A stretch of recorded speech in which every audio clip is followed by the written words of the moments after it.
So, I mean, I'm really thrilled that we're here chatting about this because I don't know too many people that have written books. I'll say that first and foremost. I really don't know too many people that have written books. Yeah. I know one guy who I met a couple months ago because I asked to meet him and he gave me some time, which was great, but you're now the second person I know who's written a book, which is a huge accomplishment. It is. I had a lot of help though, right? It kind of started out as, I want to do a pamphlet. I want to like as an offer, I'm gonna do this really great pamphlet. And then I was like, okay, maybe I need a booklet, right? Yeah. There's lots of stuff here. Maybe I want to create this really beautiful booklet, right? Yeah. I made an investment once in some health stuff and I was so chuffed with my investment because I got this beautiful piece where it gave you information, right? It was just a nice tangible thing. So I was talking to my girlfriend and she's like, I'm gonna hook you up with, it's a mutual friend of ours. And then this wonderful chiropractor, entrepreneur, she's self-published a few books of her own. She's like, you know what you need to do, right? And that's how that started. And it was like, you know, and then it evolved from there. But yeah, certainly, it's certainly it's that I understand now that feeling of like imposter syndrome and just like, you know, all this interesting like self-talk that comes out and, you know, but I think it's super cool to have all the things that I've been talking about for years all in one place. Yeah. And then it's like an offering to practice members, right? Like, here you go. It's wild because, you know, I love the imposter syndrome thing, just to come back to that for a minute, because imposter syndrome is really just you doing a new thing or anyone doing a new thing and just feeling very new at it and being uncomfortable in that space. Yeah. Did you not have like the same feelings the first time you started practicing on people as a chiropractor? Oh, absolutely. Well, yes. And I would have glasses and my hair up so that I looked a little more mature because I looked very young back then. And yes, absolutely. And yes, but it's I'm just observing that, right? Where I shy away from it. But yeah, it is a lot of work. And even I think the accomplishment of putting your thoughts together. Yeah. Right? Or putting your experience together, I think, you know, is, yeah. It's a feat. Felt like a feat. There's already so many things I want to say, but first, okay, would you do me a favor, Dr. Danielle Warner, introduce yourself to everybody here on the I'm Okay, I'm Dr. Danielle Warner. I'm clinic owner and director of Foster Family Chiropractic and Associates. You know, one of our biggest missions or mandate is to obviously create a well-adjusted community, and I mean that quite literally as a chiropractor. But also to empower or give people the tools to really advocate for their own health. And, you know, it's like we help to create, you know, these changes in people's lives. And then it's like, what next? And so that's our biggest, you know, from the minute you step in the door, that's our mission is to create a sense of ease and safety and healing. So. And so it's wild because you, as you probably just realized because you've been listening, you wrote a book recently and it's launching less than a month, a couple of weeks, next week actually. Next week, next Thursday. Yeah. That's right. And so we talked about a little bit like the impetus for the book. Yeah. What is the book really all about? Tell us what it's called and tell us what it's about. Yeah, so it's called The Vitality Shift. And it's more about the tools like to create a shift in thinking, right? And that whole empowering piece and advocating for your own health. And I think the more information we have, the more tools, the more options, right? The better. And it's all foundational stuff. It's actually nothing new, right? There is nothing not in there that probably most people, if I said to you, Glen, give me top 5 things that you think you need to do to create a happier, healthier you, right? Right. We come up with things, right? Breathing, right? I need to relax more. Breathing. I need to exercise more. I need to, right? The eating. But it's basically these layers, put in my words, kind of thing, and stuff like that. So, yeah. And so, obviously, being a chiropractor and with what you just told us, alignment is a huge part of what you do. It doesn't sound like just physically, but also there's elements of like it emotionally and and the nutrition piece and everything in the body. Let's take a step back from all that for a moment. When it comes to spinal health, where do the real benefits of alignment come through? Yeah. Okay, so I very much am from this paradigm that structure dictates function, right? Or sorry, function dictates structure, right? Because there is the opposite of that as well. And in the chiropractic profession, there are two sort of stances on it. Alignment and any deviation from alignment is really only a symptom of a neurological adaptation. Okay, so when we look at these, like chiropractors, we love the spine and the curves because proper alignment, proper curve create the best opportunity for the nervous system to function at its best capacity. And in fact, the curve, you think the discs, people have like the discs in between the vertebra, and we think, oh, those are like the shock absorbers and things like that. It's actually the curves that absorb the shock. Right? Interesting, right? Right? Because if you have like a nice curve, right, you've got some give and flexibility. If you have a rigid curve, there's no shock absorption. Then there's the breakdown, right? And so anytime, whether it's muscle, ligament, all of that, from my opinion, is a very appropriate neurological adaptation to stress in the central nervous system. Quite literally, high tension in the central nervous system, right? That's brain and your spinal cord. It runs the show. So when that is high, or when that tension is high, it changes the output, right? It changes the function. And the body's number one priority is to protect the vital organs. It will sacrifice everything else at all costs. So it keeps us alive. That's our innate intelligence. Yeah. Right. So I know that's a bit deep, but it's like when tone is high, right? The body needs to do what it can to protect it. And you see that. You can see that. You see people walking down the street, a healthy, right? The posture of someone that's in good health. We see a lot of this contraction. And even something like scoliosis, that is an appropriate neurological adaptation to stress and tension that probably has persisted since childhood, right? And so our opportunity, with the adjusting with chiropractic is to work on that tone. And then you layer all of those other things, right? This is where all of the stuff from the book comes in, right? All of we've worked on tone from that with the adjustment, but how can you minimize the need for the body to get into that compensated state, right? Yeah. So if I'm going to understand this correctly, there's like an ideal alignment of the posture and spine. Yes. And when it is aligned, our body's functioning well. And because the body's whole gig, let's say, is to stay alive, protect the vital organs, it will manipulate or change itself to do whatever it needs to protect those organs. Yeah. And that can all be influenced by, we'll call it physics-based stresses on the body. Yep. We can also call maybe nutrient influence on the body, pathogens, right? Viruses, infections, all these things that throw the body to, well, and we're going to get to that very, very soon, right? Yeah. But all these things come not out of nowhere, but out of the woodwork, and they perturb us away from that central place where, and I'm just correct me if I'm wrong, we're looking for higher tone rather than lower tone? We're looking, no. Sorry, correct me if We're I'm looking wrong. for optimal tone. Ooh. High tone, right? Think of a high tone, right? If you think of high tone, tiger walks in the room, the brain perceives the tiger. It sends a signal to the spinal cord. The spinal cord is attached at the top and the bottom, relatively suspended in the bones of the spine, kind of like a guitar string, right? Okay. So that tiger's coming in, the tone increases. We know this. The body goes into flexion, spinal cord flexion. That's what initiates, that sends the signal to the rest of the nerves. Adrenaline, cortisol, changes in blood flow, right? Right. So theoretically, we're designed to be in that stress state for about 8 minutes. Okay, right? We take care of the tiger, 8 minutes, and then it takes about 20 minutes for the tension on the spinal cord and all of our physiology to shift into that optimal resting state, right? That's the process. And when we're healthy, we come in and out of that process really efficiently, right? And so you can that's a high tone situation. That's the, adrenal fatigue, burnout. The low tone, right? Low tone is a very vulnerable state. Low tone is like shutdown, right? Yeah. Right? Nothing's firing. You're not getting good communication, right? We set ourselves up for injury, right? On both extremes, right? So it is about that dance, right? Because it's okay to go into high tone.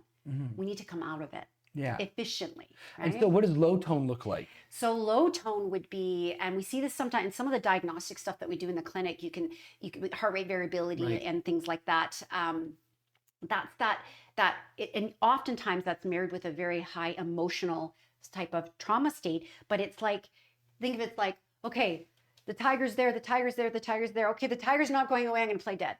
Okay. Right? I know that's a pretty clear way, but that makes sense, right? It's like this, it's this protection, right? And then you can see that. You also see that in a lot of our like teenagers and things like that. It's a very like Sunken, stolen posture. yeah, right. And so you can see that it's a flat affect, right? And so both really don't sustained over time really doesn't support, right, that optimal functioning, right? Yeah. So yeah. So I mean, even just with what you're saying, I can see how, if we're looking at how our posture and how we hold ourselves will affect everything outwardly, it then goes to say everything outwardly will then focus everything inwardly. And there's these, it doesn't become a what came first, the chicken or the egg kind of thing, Nope. where the spine or the external force could be the issue, or because you said no, but I'm curious. Yeah, no, I agree. Like. No, I agree. Okay. No, Okay. like I'm like, no, you're absolutely right. It's not one or the other.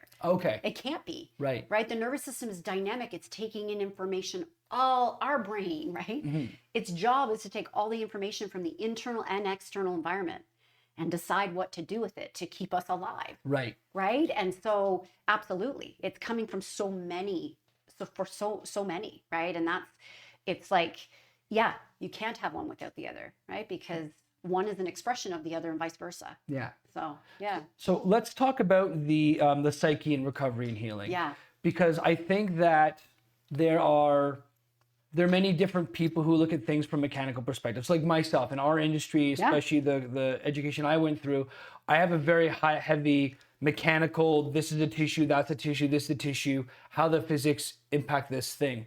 And I looked through the book, and I was looking at the table of contents and reading through parts of it. You see that there are all these different subject matters, which you might not typically expect somebody from a field of chiropractic to be talking about. Yeah. I'm not saying that they shouldn't or they can't. A lot of people should be sharing more if they have that information, which is kind of brings you to that question: what role does the psyche play in recovery and healing? Well, and you're well aware I'm a big Tony Robbins fan, and one of myself included, and one of, he talks about, and he's talking about success in business and life and health, but 80% is psychology. Yeah. 20% is the mechanics. Right. Right. And, if we use that, you think about the challenges is that there's so much involved in the psyche and our emotional response that we don't have direct awareness of, like you're right. Like, so it's like, okay, I can see this and I can control this, right? We know that this stuff that I'm putting in the body isn't serving me. So we can identify it and we can quantify it, but you can't really quantify the psyche. And there's so many layers, right? And that gets built from co-regulation as infants. Oh yeah, it's wild. It's right. And so it is the most challenging aspect. And I do see in practice, without that conversation, healing is limited. It's tough. Without that conversation, and all the time, right? It's like, okay, but I'm doing all of these things. And in theory, yes, it should work. But there's this huge piece because the brain responds to a physical stressor, but it also will respond to an emotional stressor. It doesn't know the difference. It's still a tiger. That's it. Right? Yeah. And so we have all these tigers that we don't even half the time know that are there and that persist. Right? And so, and it's hard, and it's been, and the repetition. Right? So yes, you've been sitting in your job at your desk for 10 years, and we can see why that's creating these contractions, the anterior, like all of those things, right? But we have no way of knowing, right, what that psychological tiger, how long those things have done. And I see it also, and I'm sure you see it in your line of work, right? The difference between expectation, positive mental attitude, right? Even in recovery from things like motor vehicle accidents and different things like that, I see it all the time. I've got someone come in and they are confident. Doesn't matter what age you are, right? Yeah. You're confident in your recovery and you're confident in your body's ability to heal. And so much of that initial relationship when I work with someone is trying to identify that. And how can I work with you so that you understand how powerful your body is? Yeah. How powerful, because I see it, and I'm sure you see it too, right? We can do that, but if there's that block, right? The minute that shifts, the body heals. And right? it's so difficult because oftentimes what we've done in our society is we've taken all these different governing bodies and we've said, you're a chiropractor, here's what's within your scope. Yeah. You're a trainer, here's what's within your scope. You're a psychologist, here's what's within your scope. You're and so on and so forth. And it feels like a lot of times, even though a human being might be able to really help another human being, even though they're not certified to, that conversation now gets shut down, right? Because there are, I mean, there are amazing people there. And like you look at like Tony Robbins is a great example. Yeah. Tony Robbins, I think would be safe to say, he's got his hands in a million different things. Yeah. Tony Robbins could be a master negotiator. He could be a master of psychology. He's not business builder. Well, but that's it, right? But like a regulatory body, right? Right, but that's it. And so it's one of these things where do you find it difficult to maneuver and manage these conversations in your practice? Because there's time barriers, if there are governing barriers, government body barriers as well. I mean, there's a lot of stuff that can get in the way of helping another human being. Yes, and I think that's one of the challenges, especially in light of an aging population and a mental health crisis, right? Right. So these are like, I think that the medical profession, they're so inundated with everything, right? And they have a broader scope, if you will, but perhaps not even the manpower to manage that. And I find that, yes, there are certain things that, according to our regulatory body, you can and cannot say. It is the reality, right? And it's there, for certain reasons. But I do find that having that real conversation makes a big difference. Because as a chiropractor, we can talk about our feelings, right? And, open and those type of things. And then how I typically get around it is, all right, then I'm going to find someone in the community that I love, that's within their scope. That, right? And this is where this whole collaborative, creating I say, like, you need to be your advocate, right? You want to stay out of the crisis symptom care sort of paradigm. Find your team. Find your team. And it's got to resonate, right? They have to be speaking your language. And I can't do it all, right? I can't do it all. And, this is partly the book that's helpful, right? Because then I can say, well, here, how about you read through this and then come back to me with some questions? Right? And I'll have that conversation with you. But here's the foundations, and we can go from there, right? But then also, I'm not, that's why I love to refer, right? Out as for personal training and all those things. Like, go here. They're great, right? I know them personally, and this is why it's so great, because I'm working on the tone of your nervous system. I'm going to adjust you. I'm going to set that stage, but then we need to right? We create some foundation, but then there's these patterns that need to be addressed. And that's where really working with other really great practitioners and people that are doing the same work, I think that's so valuable. It's part of that mission as well, right? Is to because I love it more. Like all the time, I'll have someone come back and say, that was the best referral. That's great. Thank you. That's I'm great. like, right? Yeah. Like, yes, it was, right?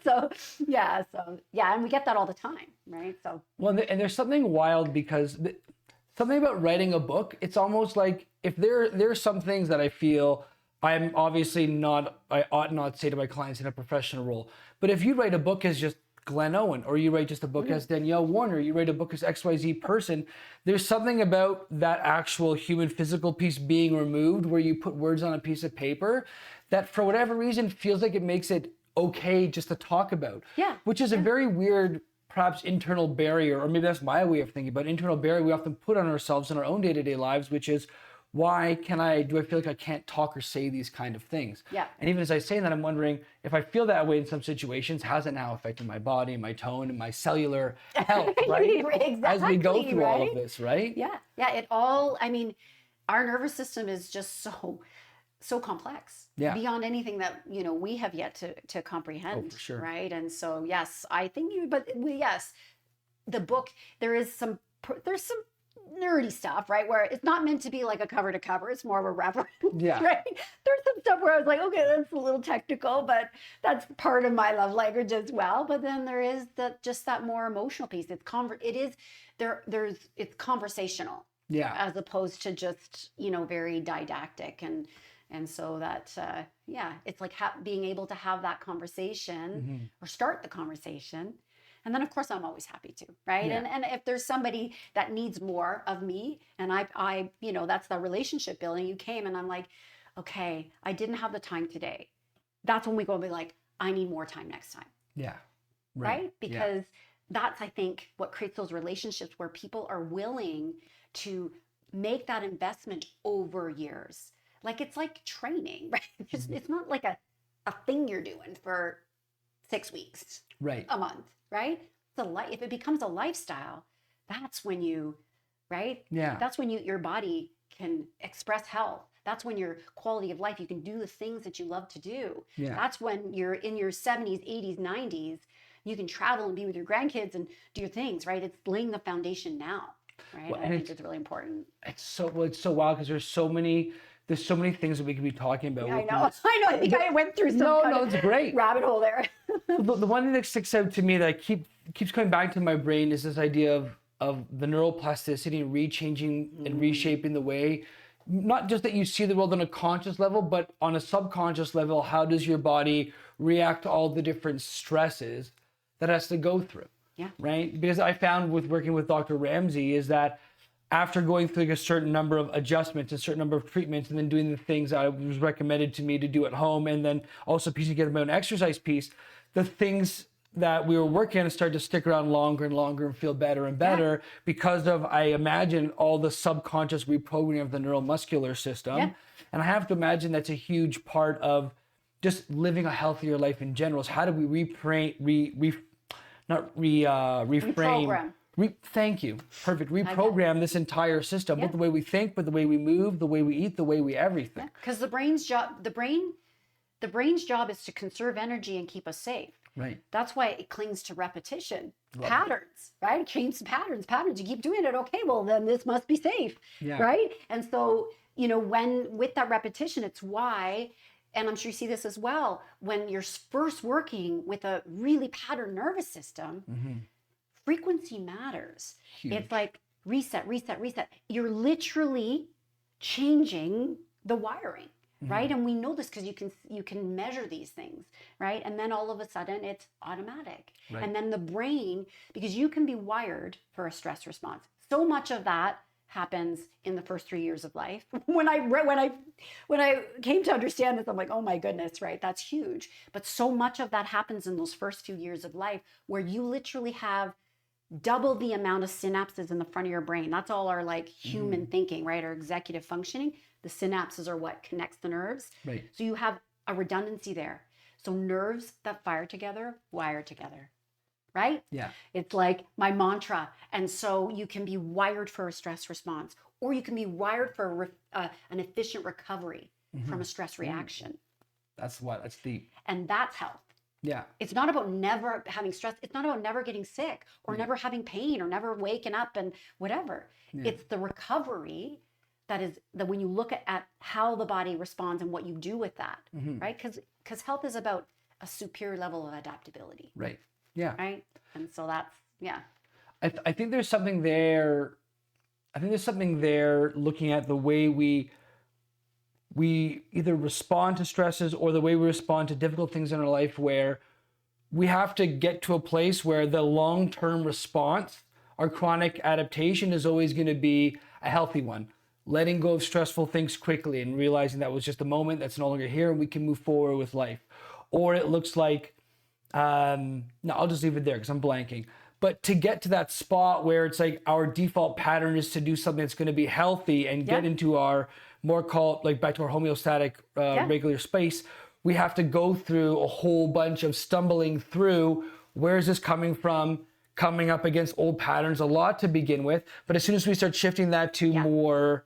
Yeah, right? And it's not easy. It's not easy. It's not easy. You got to do one thing and keep doing it, and then you check another thing. And I remember years ago when I was listening to a speaker, I'm like, I don't even know how I can possibly ever get to a point where that's something that feels natural. Yeah. Right. But you do one thing and one thing, right? And it's that the psyche, that reaction, that's right. But first you got to identify it. Yeah. Be honest with yourself. Oh, yeah. This is right. But a lot of people, and I'm sure you see as well, we become very, very identified by our symptoms, by our state of ill health. Right? It becomes a badge, becomes our identity. Our identity, part of our identity. And understandably, it can be limiting, it can be devastating, it can be all those emotions, right? Yeah. That create these patterns for us. And so it's a hard, that's why that psyche bit, right? That's the hardest part to shift, and it's the other stuff, you can change that for a bit, right? Yeah. But if you don't change the psyche, it will always divert, right? Back to same habits. Well, that's it. And if you can change your psyche, it's almost like everything else becomes more automatic. Yeah. Like Tony Robbins doesn't, I mean, I'm sure he worked really hard to get to where he is today. He did work really hard. That's not what I'm trying to say. But what I'm saying is his way of being is his default mode operandum. And because of the way his default mode is, he eats well, he takes care of himself, he exercises every day, all day, every 100%. Moment, right? Yeah. Right. But do we get up and do our affirmations? Do we get up and do our, But the work is, but the way I guess what I'm saying is the work is automatic. He can't not do it now. He can't not take care of himself because he's been working on it so long. That's what I'm trying to say. Yeah. And that's when you have growth. That's when you get away from it. I feel that way about exercise, right? Now at this point, I don't feel well if I'm not exercising regularly. Yeah. That hasn't always been the case for me, right? It hasn't. But now it's like, right? Even vacation, 20 years ago, never would I be like looking to like exercise while I'm on vacation, right? Yeah. Never, right? I'm on vacation, right? But now it's like, if I find those opportunities, what a difference that makes. Oh, 100%. Right? 100%. But it took, 20 years. Yeah. So I want to shift to one more topic before we go. Yeah.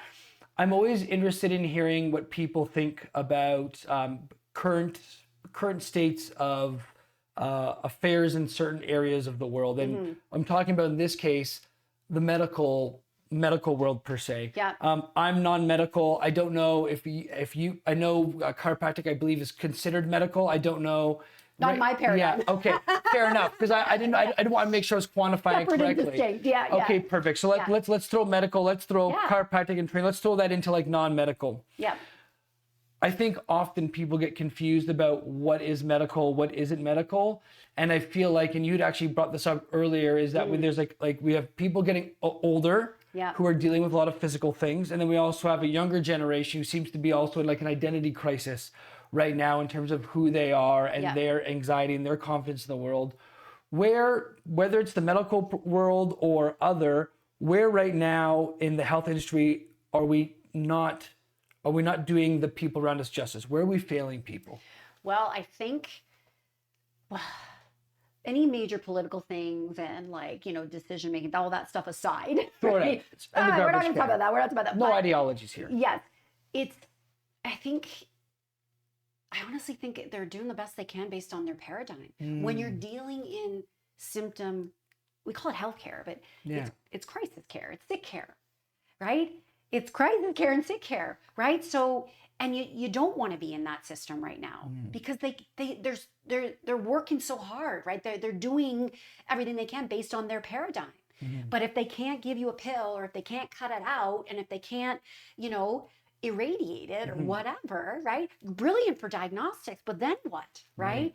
And so it's like entering into that stage is already when disease has manifest as an expression that's impacting your life. Yeah. Right. And so I think, I don't even know how they can get out of that. I mean, it would be great if they support more natural, as far as even just educating, medical doctor, more collaborative approach, but that's not something I'm going to hold my breath on. Right. There's lots of really actually great forward-thinking medical doctors and medical healthcare practitioners. There are more now, right, than there were, but that's why the conversation is about advocating, right? And that's where if you and I in that not within that profession but helping to support health, that's where we can help to be advocates for them, or through education or through information exchange, or, okay, have you thought about this, or maybe this, or what can we do to offset it? I mean, we're doing a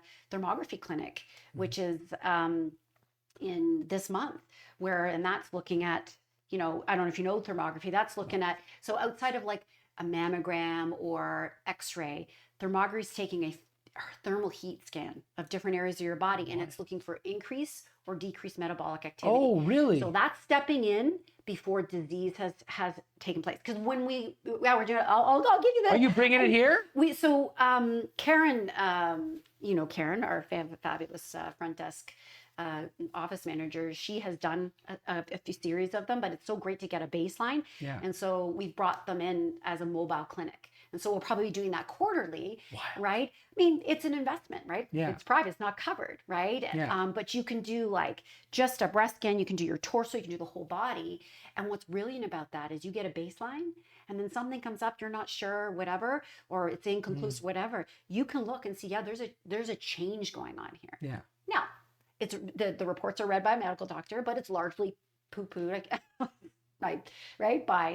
It's not yet in all like it's the been research. Double blind, validated, 8 years, all that kind of stuff. But at least it is a tool to help advocate for yourself. Right. It's a tool, right, to get ahead. Yeah. Right. And that's really, you want to get ahead of the game so that you don't end up there. Right. It's funny because you the first thing you brought up was that we don't have a healthcare system, we have a crisis care system. And the first thing that went through my brain was, right, like this is like my optimal health, and this is like I'm on my deathbed, and healthcare makes it seem like we're over on this side, but the reality is that we're not in the middle, but we're somewhere south, closer to this is not a good situation. And if you need emergency care, they're wicked, right? There are some amazing diagnostic and brilliant things that we have done to enhance people's lives. It's just, when you look at the totality of what people are suffering from, all over the place, they can't manage it on their own. Like there's just too many of us suffering to be able to, within that paradigm, right? Because when you enter in there, you've already been suffering for a long time. It's amazing. Human beings are amazing when we're reactive, and I feel like that's a lot powerful of what motivator. Pain is a powerful motivator. Well, that's what it seems like the medical system is based around, which is like we're reacting to whatever you're going through right now. And I think it would be great if we could revamp healthcare to be like people advocating for their own health and wellness through their own through their own team of people. And I don't know what that would look like. But I think you answered that question brilliantly. Now, I want to be respectful of your time here. Yep. And so let's kind of close out on this one here. Would love for you to tell everyone, name of the book again, when it drops, where they can find you, all that fun stuff, whatever you want to tell people. Look over there and tell them all right, okay. I like looking over here. No, I'm okay. Okay, so it's The Vitality Shift. The book launch is coming out this Thursday, so it will be available initially in the clinic, and then ultimately, I don't know, my girlfriend said she would get it on Amazon or something, but yeah, it's here for sale. And where's the clinic here? Foster Family Chiropractic and Associates. Right. There we go, Newmarket, Ontario. Now, there's something I forgot. I got to grab it for you. Stay right there. Okay. It's all good. I'll be quick. So, this is a small congratulations for the clinic. You're there. It's nothing exciting. Can I open I know it? It doesn't. Yeah, of course. It's nothing crazy, but you can go open that up there. I got them for you guys for around when you're here.